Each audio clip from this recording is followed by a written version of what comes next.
घेऊन गेले त्या दिवशी तुम्ही मग त्याच दिवशी सांगितलं.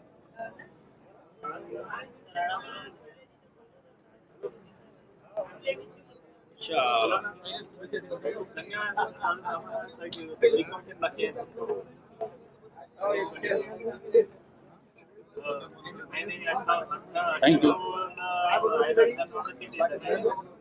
ओके ताई. अमरावती महानगरपालिकेच्या निवडणुकीमध्ये युवा सन्मान पक्षाच्या प्रीती रेवणे ह्या विजय झाले. माझ्यासोबत प्रीती रेवणे, ते काय सांगणार, मोठा विजय आहे तुझा?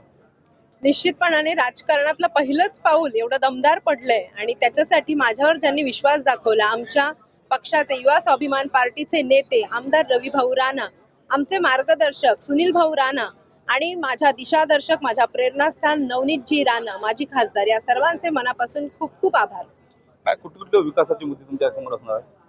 विकास हा एका दिशेने करून चालणार नाही. विकास हा सामाजिक, शैक्षणिक, आर्थिक आणि काय म्हणू शकतो आपण त्याला, इन्फ्रास्ट्रक्चर. विकास म्हणजे केवळ इन्फ्रास्ट्रक्चर नाहीये, तर ते तर निश्चितपणाने होणार आहे, पण सामाजिक परिवर्तन करण्याचा माझा प्रयत्न असेल.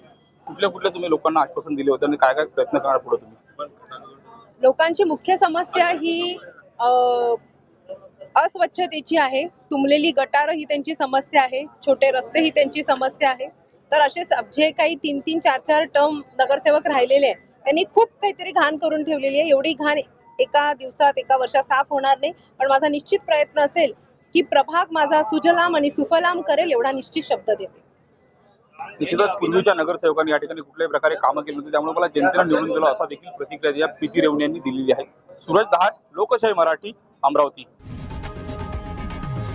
लोकशाही मराठी, ऐका, पहा, जागरूक रहा.